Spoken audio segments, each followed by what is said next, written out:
Good morning and welcome to the Full Scottish here on Broadcasting Scotland. My name is Kenny McBride and joining me this morning is Stuart McMillan MP. Stuart, thank you very much for joining us. How are you today? I'm fine, Kenny, thank you. Excellent. Well, we are going to talk about a few stories today. The first one is that Gordon Brown has been back in the news. Surprise, surprise, talking about the union and potential for independence and so on. So he's basically said that nationalism is the curse of Britain. We have British nationalists leading the charge for Brexit, Scottish nationalists agitating for independence, and that Britain is sleepwalking towards dissolution of the union. It's a lot of things that we've heard from Gordon Brown before. He seems to have basically one speech about independence that he recycles over and over again and has done for the last, 5-6 years now. What do you think of this particular intervention today? Well, genuinely I think Mr Brown is yesterday's man. And his language is very much the same. As you said, it's a repetitive narrative that he comes out with. I think the one aspect for me that's different this time, it's the only thing that's different this time, is the issue of the English nationalism that he talks about. Now, he's talking about the Conservative Party. He's talking about the Brexiteers in the Tory Party, who are certainly going to take us forward this thing, stand to a no-deal Brexit on the 31st of October. And for me, that's the fact you've got someone like Brown, a former Prime Minister, who I do accept he is yesterday's man, but at the same time, some people, very few, will listen to him.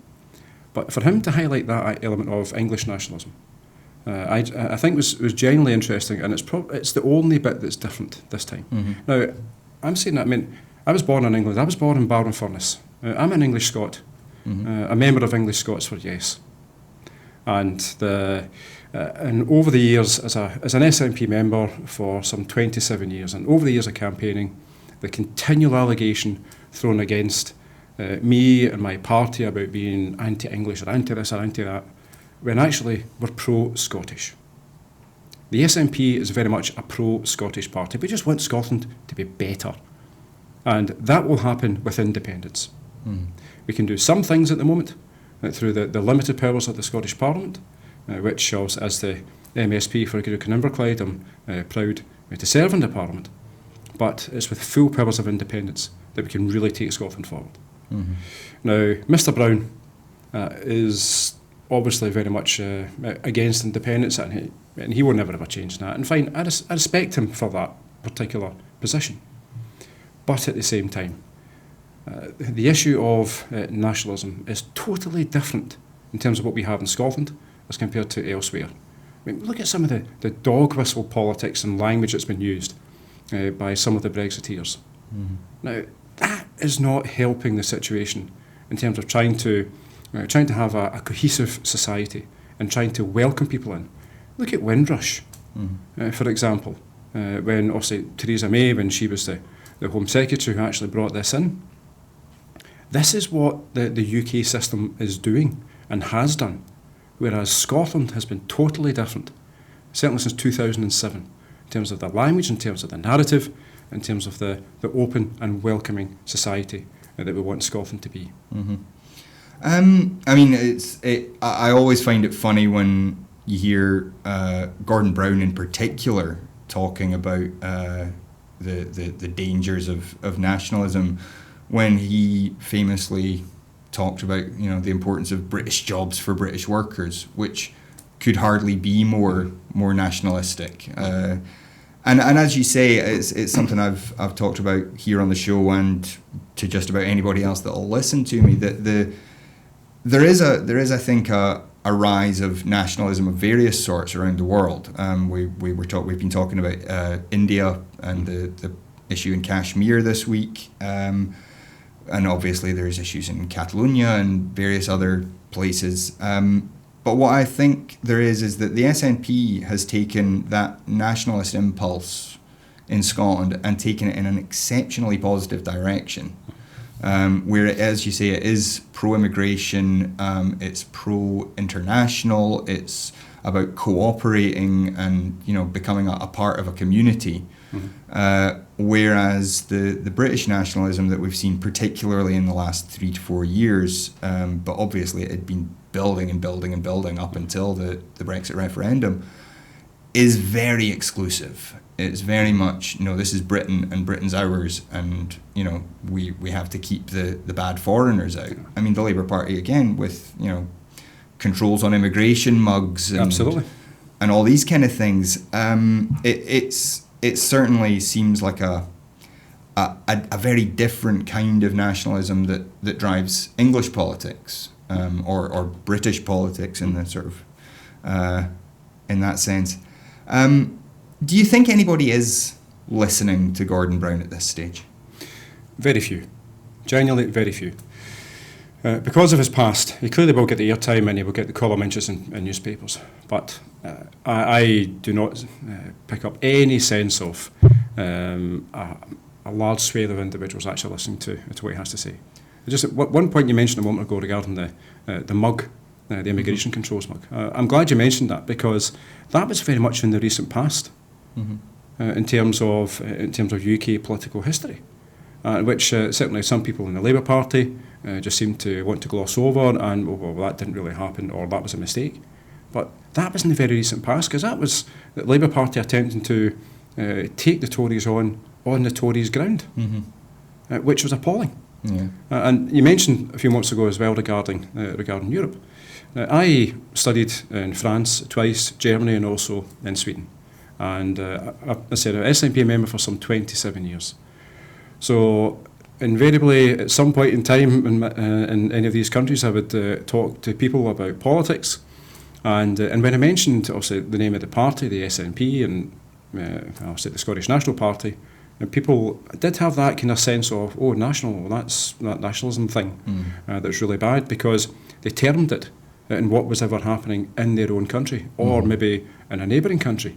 But then when I explained to them about what the SNP is, what the SNP has said, what the narrative is, and also what the future vision is for Scotland with the SNP, then people, they understood it, they got it, and they accepted that. Yeah. Because they understood the fact that it's not about the extreme right-wing xenophobic nationalism that takes place in other countries.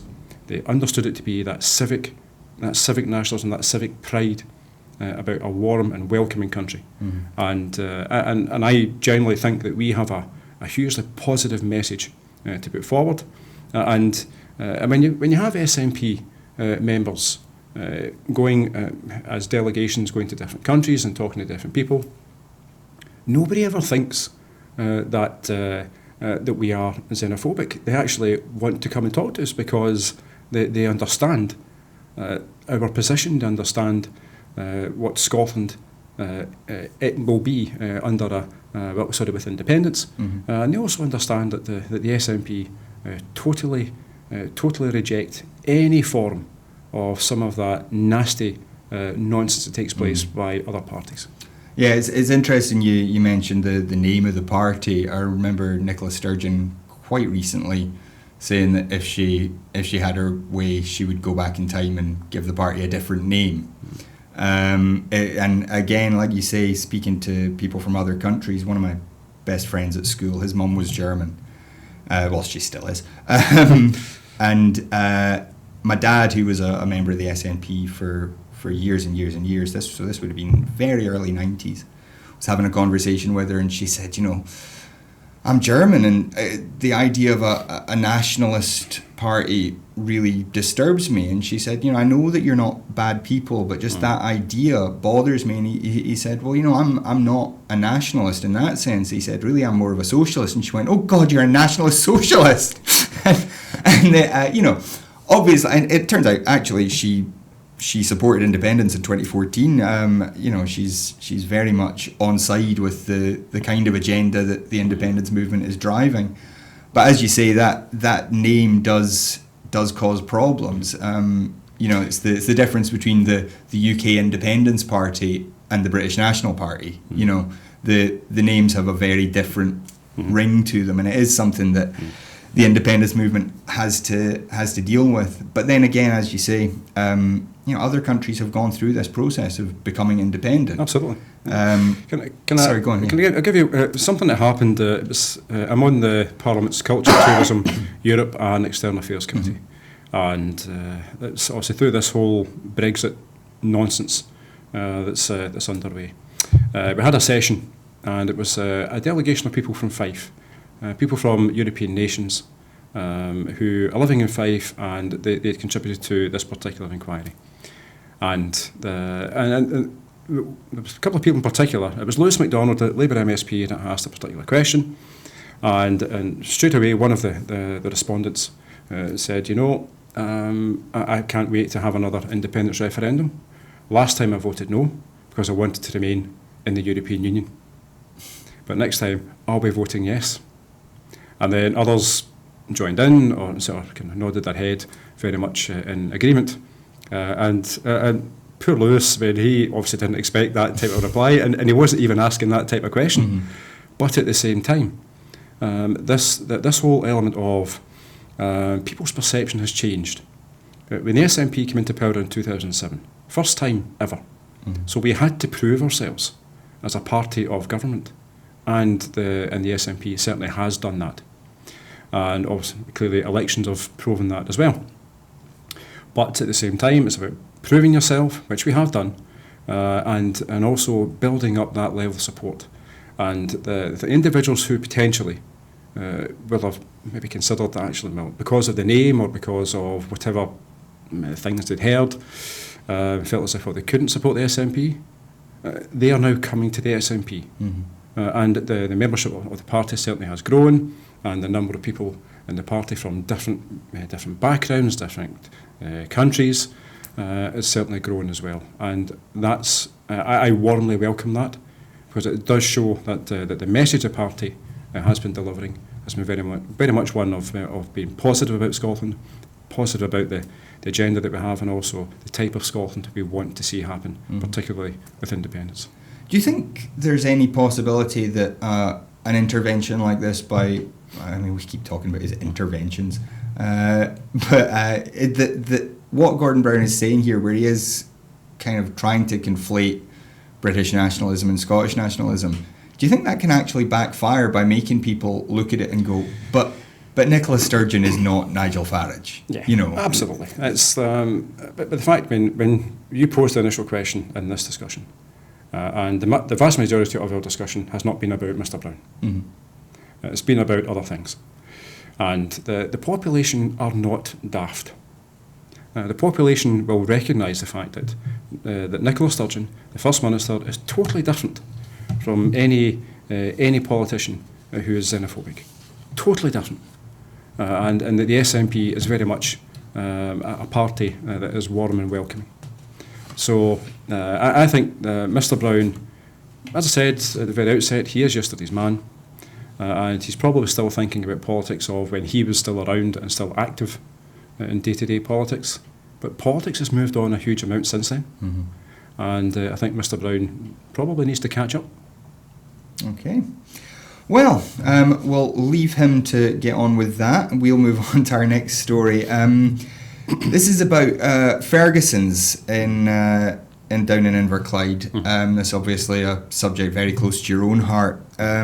So Ferguson's, as we know, was on the brink of going out of business in 2014, was taken over by Clyde Blowers, Jim McCall's company. But recently it's run into some further difficulties. It was due to be building these new Calmac ferries, and there have been some problems there, some cost overruns. It looks like those ships are going to be delivered late. So this is the only commercial shipbuilder left on the Clyde. And obviously the Scottish Government, and I think a lot of the Scottish people, would be very keen to see it survive. So can you just kind of update us a wee bit on what the situation is down there and what you've been doing to try and help? Okay. Well, first of all, as you said, this is something that's close to my heart. This matters to me. not just solely because I am the MSP for the Greenock and Inverclyde constituency, but I grew up in Port Glasgow. I went to school in Port Glasgow. My father worked in Ferguson's before he passed away suddenly in 2001. So this is a personal thing for me. Not just now, but certainly in the past as well. And when my father passed away, the workforce were tremendously supportive of our family. And I vowed that if I ever had the chance to try to help the yard, then it's certainly something I would do, and which I have done, and certainly past and present ministers in the Scottish Government will testify to that. This yard is hugely important for a wide variety of reasons.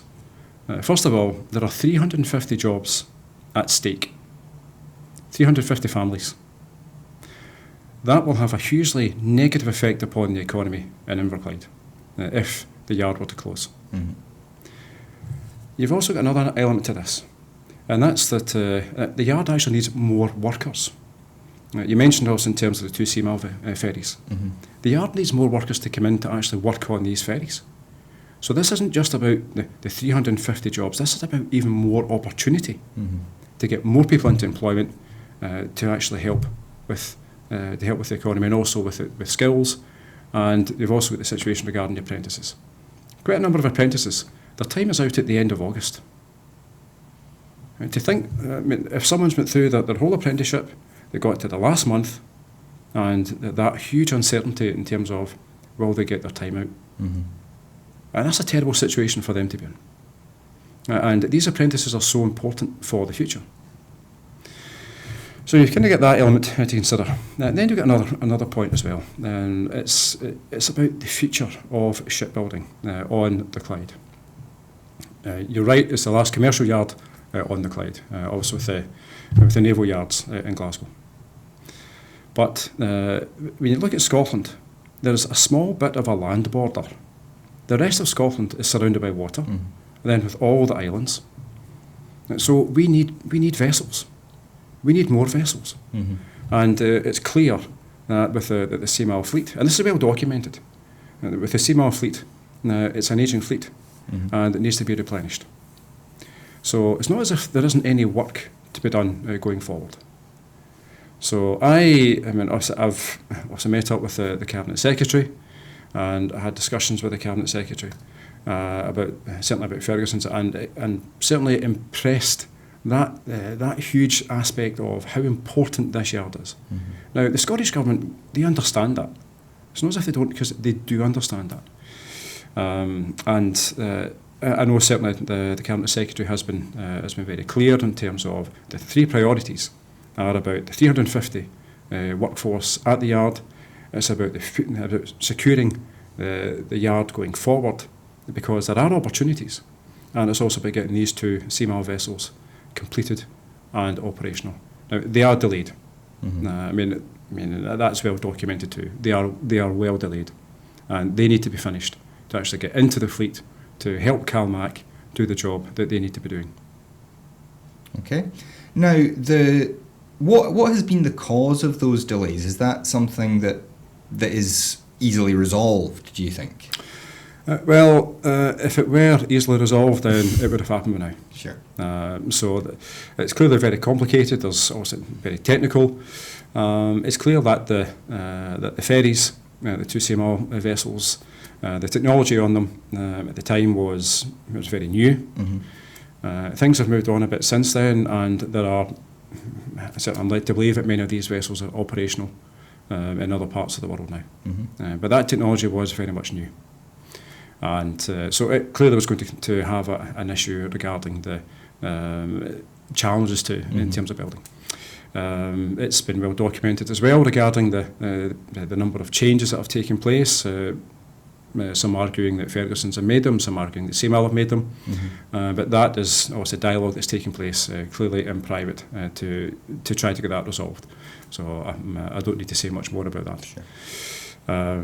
But the fundamental point for me about the Ferguson situation is that 5 years ago, when the yard went into receivership and the yard was saved, And there's been a huge amount of investment in the yard since then, which it's been wonderful to see.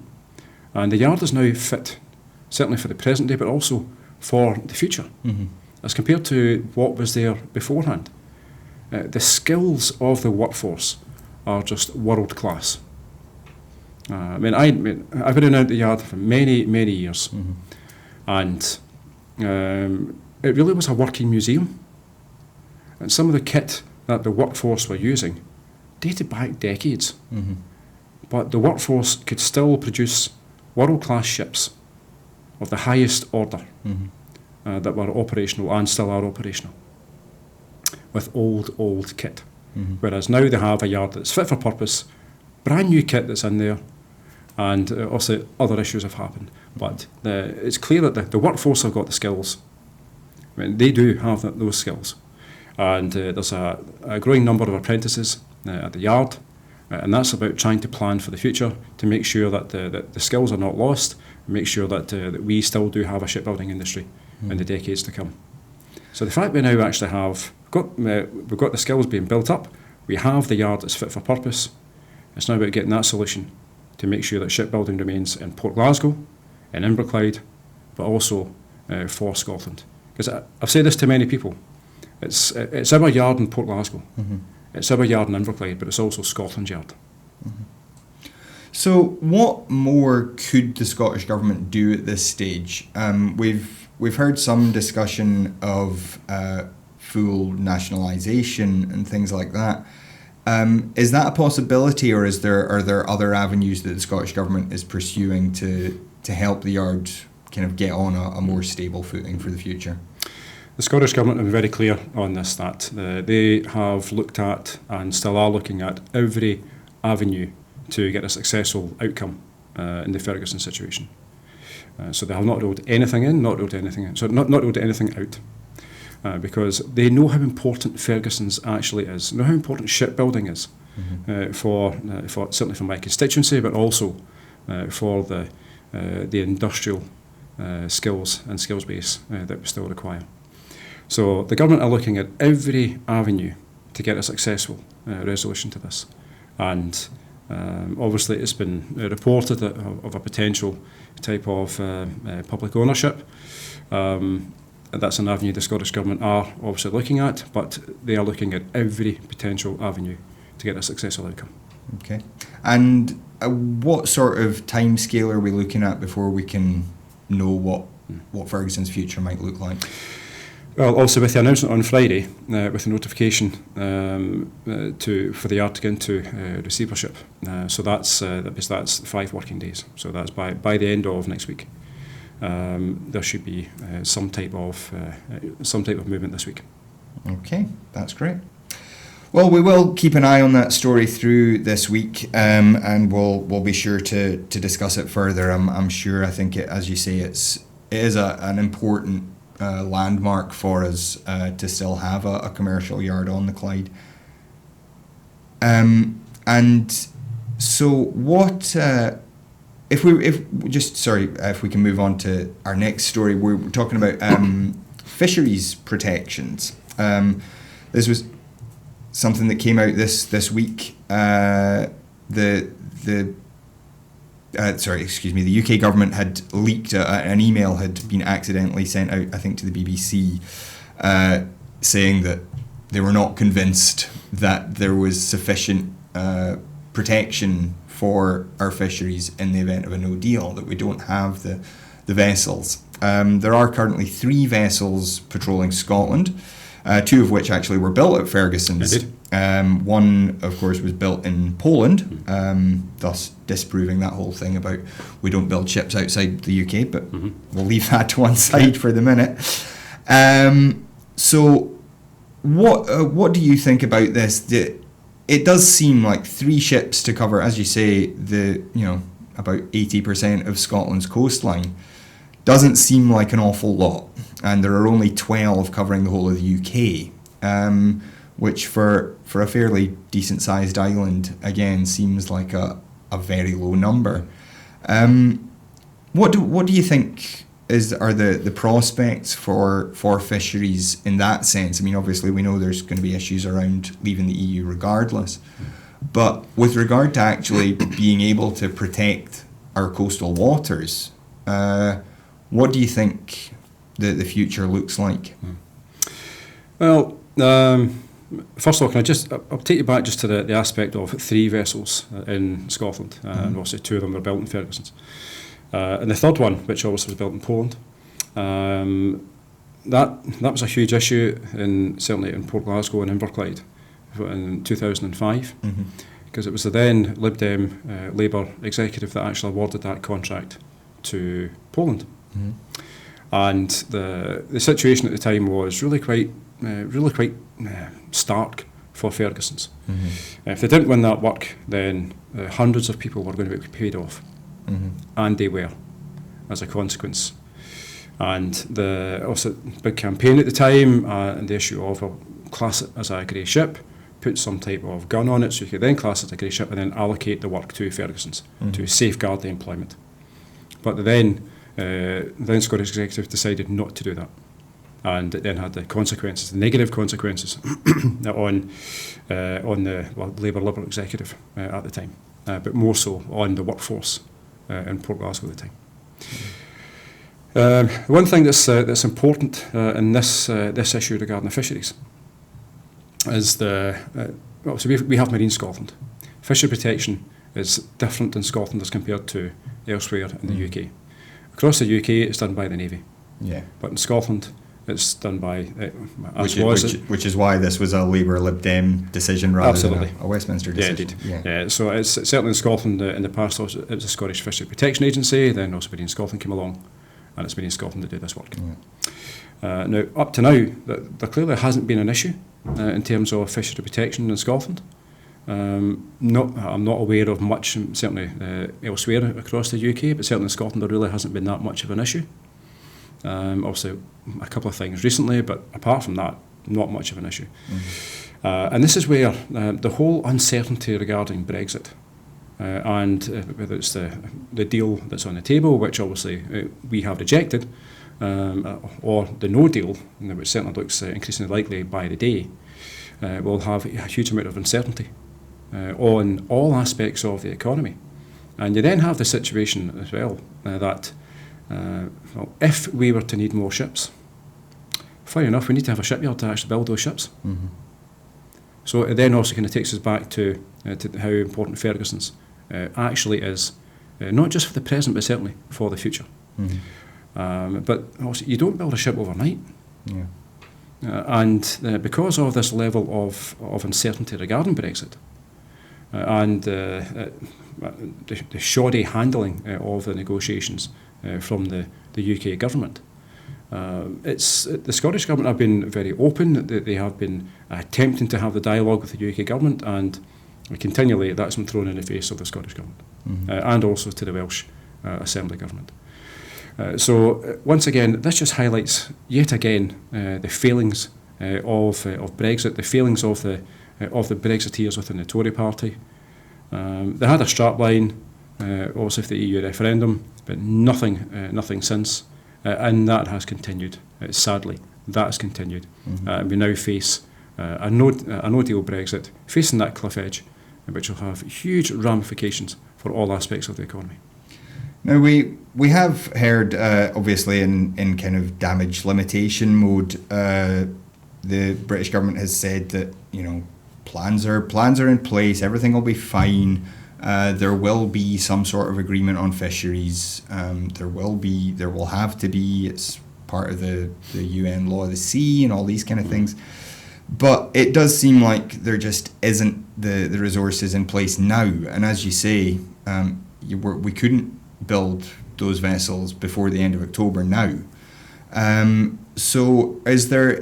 I don't know if you're particularly in touch with the fishing community, but do you get any sense that people are worried about this? On the people who actually work at sea are worried about this. Also, there's a small fishing community, certainly in my constituency, but also off the west coast.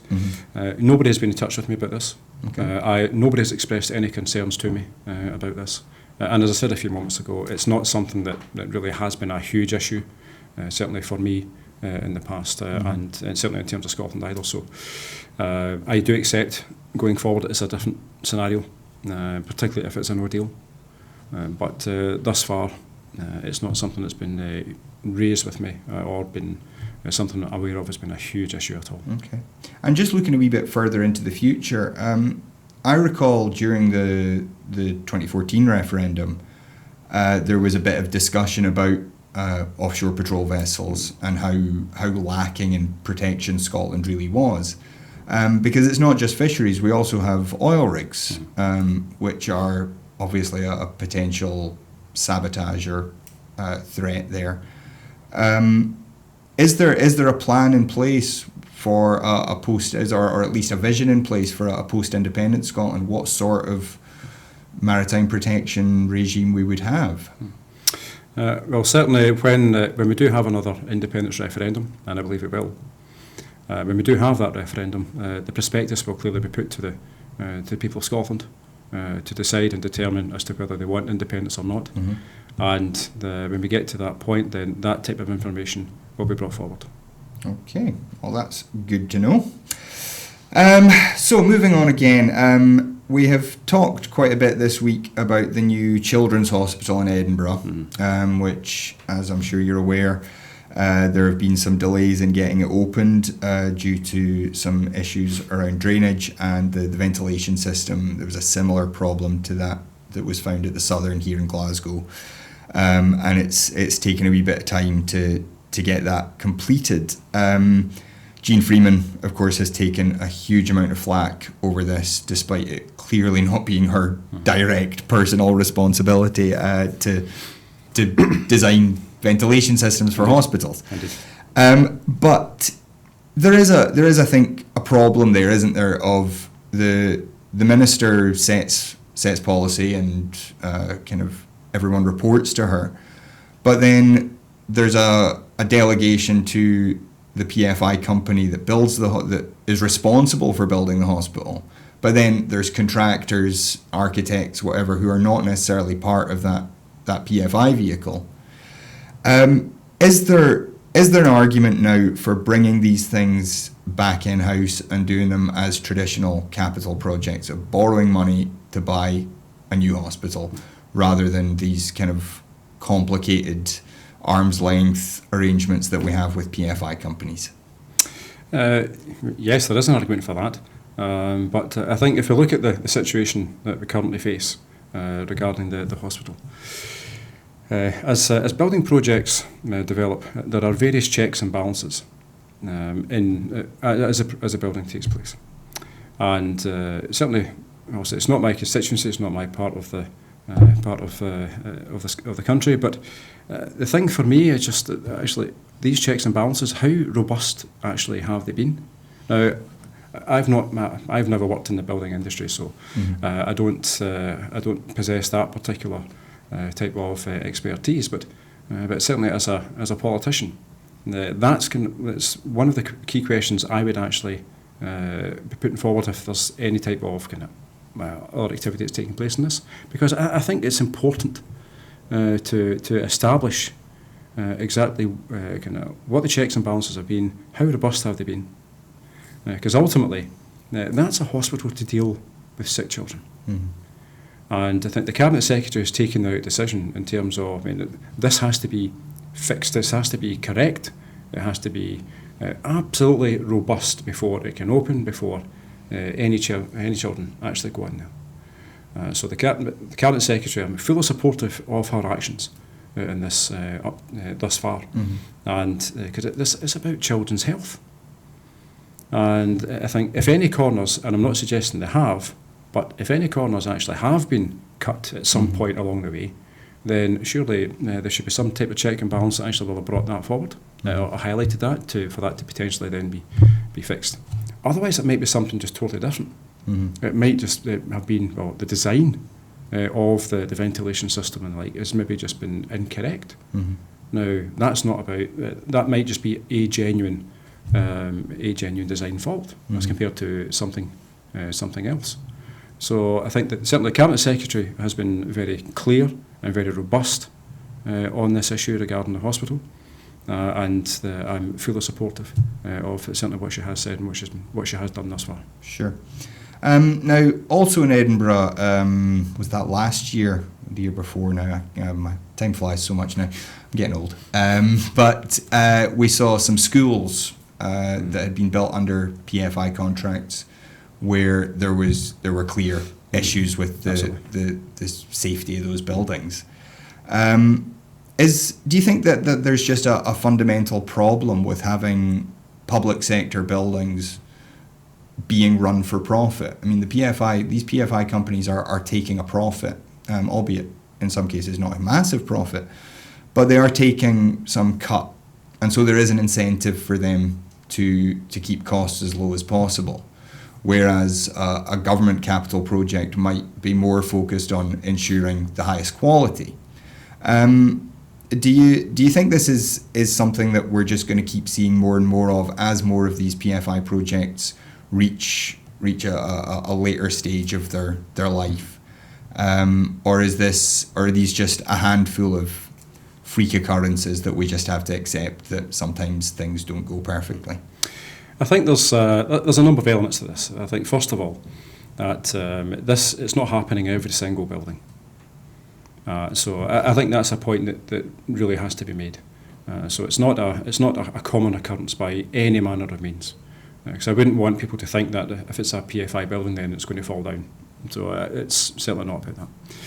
The second point is the issue regarding the funding models. Obviously, under the previous Liberal executive, it was PPP, PFI, and when the SNP came in, obviously that was changed, and also it took a bit of time, also because of legal issues, but to get the non-profit distribution model. And we have the Scottish Futures Trust and the various hub organisations across the country.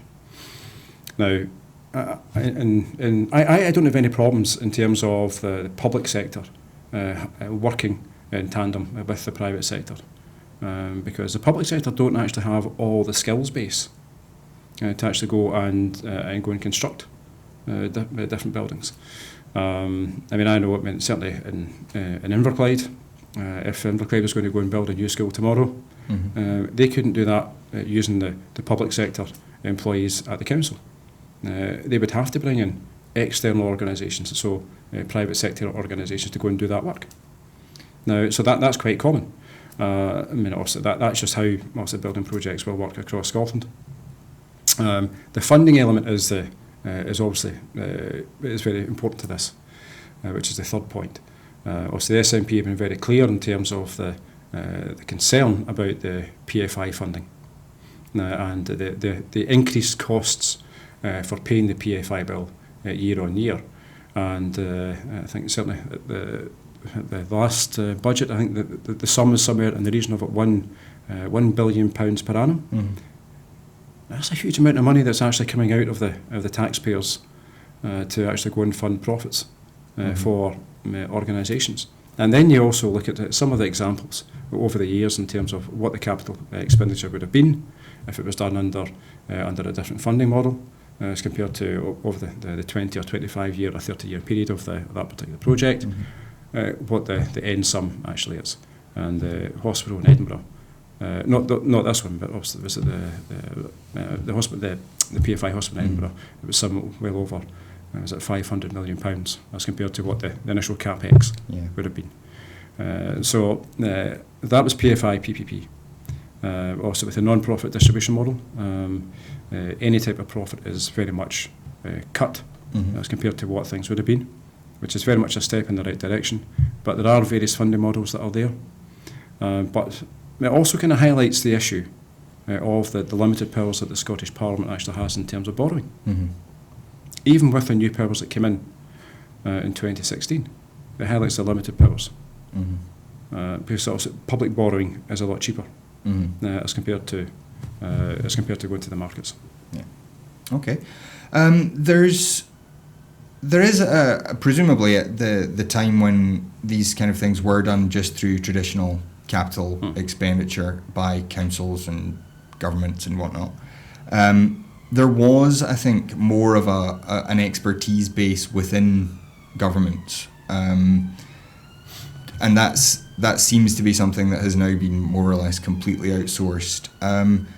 Is there a case for, as you say, to strengthen those checks and balances, for getting more expertise into government, or and into councils and into the NHS, so that they can look at plans, say, and say, well, that ventilation system isn't going to work for a hospital of this size because we've seen a number of PFI projects, not just in Scotland but across the UK, where it's turned out that aspects of the buildings just weren't fit for purpose, that they just hadn't been designed very well, and there seemed to have been a lack of expertise at the government end to say, well, that's not going to work. Do you think that expertise can be brought back in-house? I don't know, but also I kind of look back on decisions that were made in the past through the public sector. And I'll give you kind of one example. It's the issue of asbestos. Now, people have known for decades that asbestos was dangerous, but still, even under public sector contracts, asbestos is used in buildings and in construction, and obviously put in under a particular set of circumstances and strict guidelines. But nonetheless, people knew it was a dangerous and hazardous product.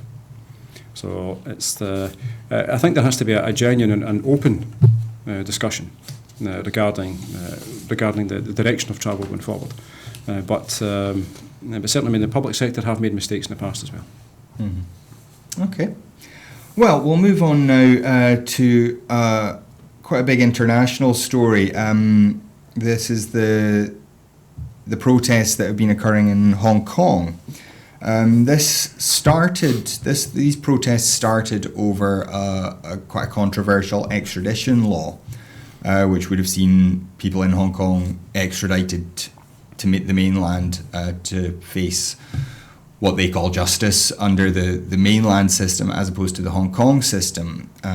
As we know, up until now, there has been this one country, two systems idea where the mainland is communist, is effectively a dictatorship, and Hong Kong is effectively a thriving capitalist democracy.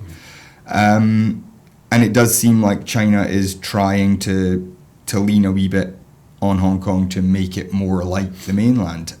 So Dominic Raab had spoken to the chief executive of Hong Kong, Carrie Lam, stressed the need for meaningful political dialogue and a fully independent investigation into recent events as a way to build trust in the territory. And these protests have been going on for months now. They're virtually a permanent feature on the streets of Hong Kong now. It's now developed beyond just the extradition bill into talking about electoral reforms and various other reforms that the people of Hong Kong seem to want. But the Chinese Foreign Ministry has said that Britain has no place interfering. Their words are, the days when Britain ruled Hong Kong were long gone. The UK has no sovereignty, jurisdiction or right of supervision over Hong Kong. Affairs of Hong Kong brook no foreign interference. It is simply wrong for the British government to directly call Hong Kong's chief executive to exert pressure. UK Foreign Office spokesperson said that the Foreign Secretary underlined the strength of the relationship between the UK and Hong Kong, noting our support for Hong Kong's high degree of autonomy as provided for in the joint declaration and our commitment to the principle of one country, two systems. So what are we to make of this here? Do we think China is going to back down? Do we think the protesters are going to win? And what do you think it means for Britain's relationship with China, that there's been this really quite strong diplomatic dialogue between the two? Clearly, it's a challenging situation for anyone who's involved in the political scene. The people are out protesting, obviously for a wide variety of reasons that you just highlighted. And they're doing that because they feel passionately about, they want Hong Kong to be better. Now, I'm not close enough to Hong Kong, so I'm not going to sit here and pretend I'm an expert in Hong Kong, because I'm clearly not. But there's also the aspect of that China doesn't do backing down. So in terms of your question regarding China, I don't see China backing down in this. Mm-hmm. But it's important that dialogue does continue. Dialogue has to continue, because when you have that level of protests that are taking place, and the increasing number of protests that are taking place, and people are obviously being hurt as a consequence of this as well, then nobody wants to see that. So anyone who's actually involved in the political dialogue really needs to sit down and talk about this. Now, actually, I mean the fact that the Foreign Secretary obviously had made his comments, I actually welcome the fact, and it's not something I would tend to do, but I generally do welcome the fact that he's trying to get some type of dialogue, to get some type of resolution to this particular issue, because this is a hugely important issue. And also, whether we like it or not, I mean, the UK has clearly had links to Hong Kong, mm-hmm. Certainly in the past, and they don't stop, obviously just because power has been handed over. So you can't change history, whether people want to or not. You can't rewrite history. So the UK does actually have some type of responsibility to try to foster, try to engage, to get some type of resolution in this matter. Mm-hmm. As you say, there is not a great history of the Chinese government backing down on really anything, and there have been some reports of organised crime in Hong Kong being recruited by the Chinese government to effectively act as a paramilitary force against these protesters.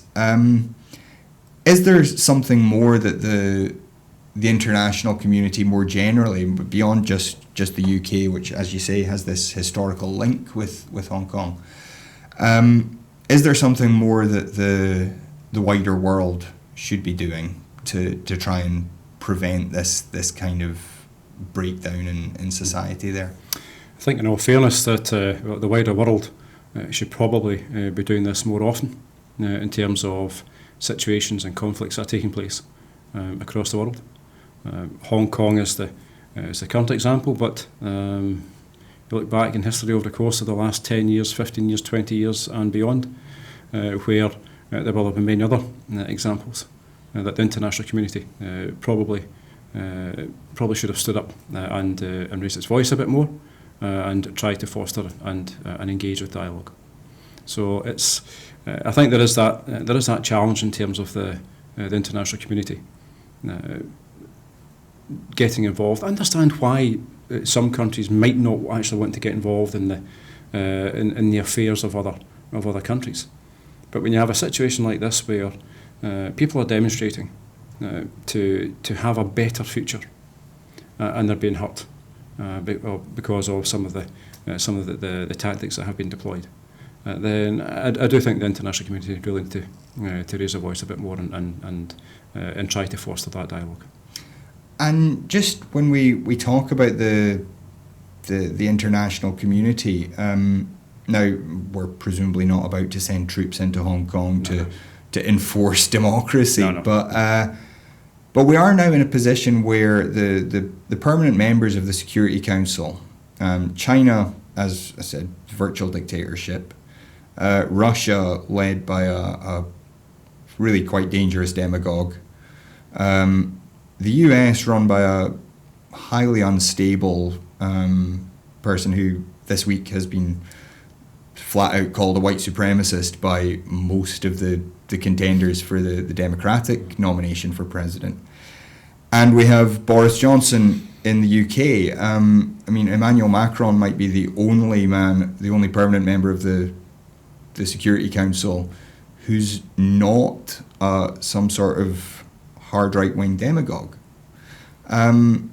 What role can these international bodies play when the individuals involved are so far removed from the idea of international cooperation? Good question. I try my best. Yeah, thank you for that. No, you painted the narrative of certainly 4 individuals, and then it's not as if President Macron doesn't have issues going on in France as well, but clearly not from that perspective, a totally different perspective. But also demonstrations with the Gilets jaunes are taking place basically by every weekend. Yeah. But I think this kind of highlights maybe a bigger a bigger picture that's actually taking place globally. In terms of have some politicians, some political leaders, have they actually just forgotten about the job that they're supposed to be there to do? That now they've got themselves into position that they're just forgetting about the electorate.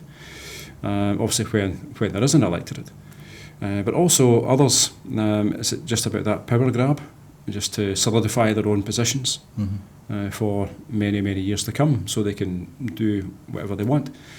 But at the same time, there is this the population in various population in certainly some of the countries that you mentioned are clearly not taking to this, and they are protesting because they want to make sure their voices are being heard in situations that clearly are very challenging. So I applaud the people for actually taking that stance to make their voices heard.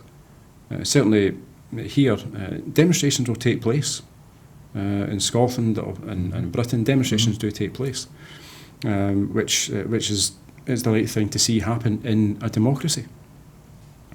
And very much also you mentioned regarding going back to Hong Kong and also the 2 systems that are in operation. The fact that people are wanting to demonstrate is because they actually want to have a better life. People tend not to demonstrate because it's a nice pastime. They do it because of a purpose. It's to have a better life, or it's to raise awareness of a particular situation. And also the growing numbers of people doing that in Hong Kong. It's and you mentioned also in terms of its financial importance as a place globally. It's not in anybody's interests for the economy of Hong Kong to go into some type of meltdown or some type of reduction, because that would have a negative effect upon the economy here. Sure. Because of the financial sector is such a global player.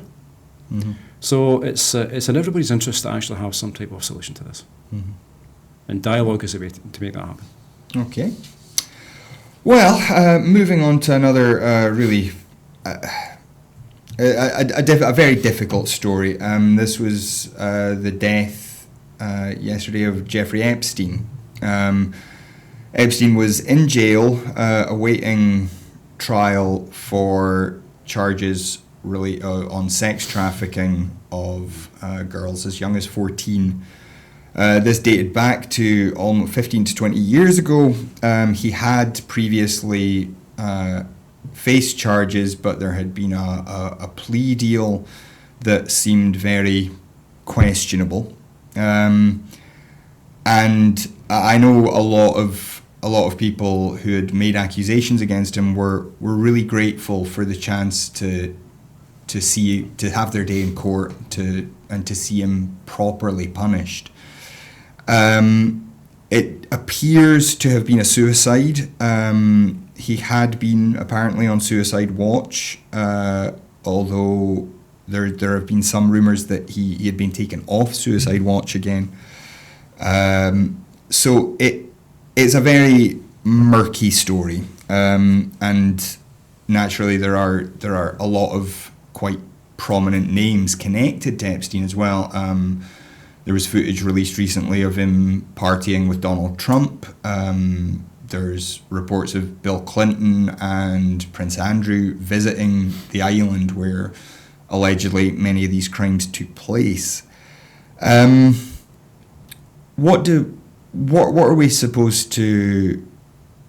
How do you feel about this kind of situation where somebody doesn't face justice because of corruption or apparent corruption, and then now because he's been found dead in his cell? Clearly, when the news broke that he was found dead, has been a bit of a shock to many people. And I think you raised the point there regarding the suicide watch, and so questions I've got to be asked in terms of the type of security that was in place regarding him. I think there's also some reports indicating that there was an attempted suicide apparently a couple of weeks ago as well. So I think there's a huge amount of work that the American authorities need to undertake to try and establish what happened here. Notwithstanding the fact that the charges that were obviously there against him, for the reason why he was being held in court and held in prison in the first place. So there is this is very much a moving story, and no doubt within about 2 or 3 days' time, anything that we discuss today, it could be very much out of date.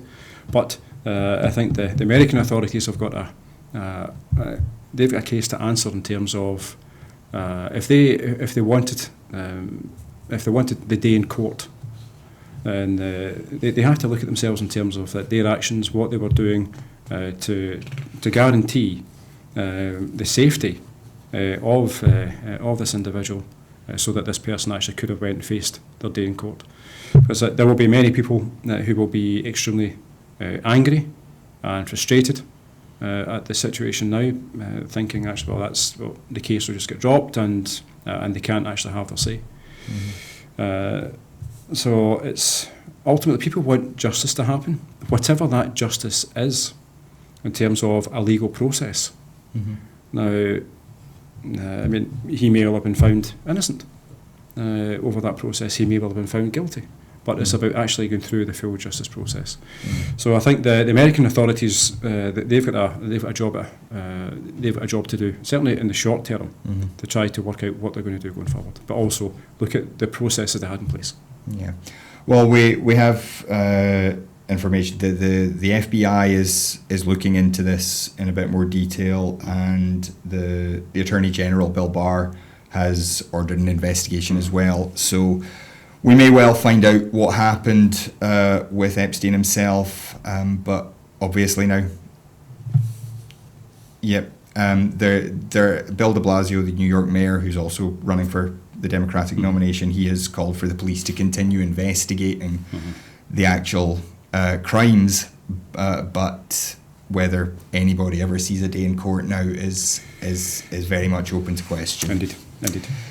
So, unfortunately, we are running out of time, so we have to jump to just our last story very quickly. This was the Women's Tour of Scotland. This is the first international women's cycling road tour to be held in Scotland. Obviously in quite heavy rain yesterday.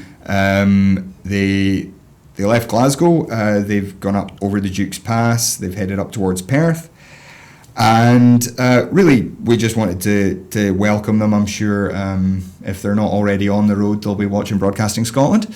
And I don't know if you want to say anything quickly about that. I think it's a great opportunity to help promote Scotland. And also, it's the first ever women's tour of Scotland. And I just think it's a wonderful example to showcase our country. And also with the international media that will be covering this, it is a great opportunity to tell people and show people how wonderful our country is. And certainly the next time it takes place, I can provide them with a route in Inverclyde if they want to include Inverclyde next time round. Brilliant. And it's just a crying shame they didn't come a week or two ago, and they could have got blazing sunshine instead of the weather we've had this weekend. But anyway, indeed, we have unfortunately come to the end of the show today. I will remind you, as I always do, producing TV programs like this is surprisingly expensive. To allow us to continue to make these programs and to expand our productions, we do need money to pay the bills. Running this studio is not cheap. So we would invite you, if you're able, to sign up as Broadcasting Scotland supporters. The address is on the screen, broadcastingscotland.scot/register. Your £5 a month makes a huge difference to what Broadcasting Scotland can do, what kind of things we can cover. We're ready to do outside broadcasts. We're ready to cover all kinds of events. We just need a wee bit more money sometimes to make it possible. So if you're able to help us, we would be delighted to have you. If not, we will always be free to view. So thank you very much, Stuart McMillan, for joining us. It's been a pleasure talking to you, and thank you very much to all our viewers for joining us. I've been Kenny McBride. This has been The Full Scottish on Broadcasting Scotland. Thanks again, and we'll see you next week.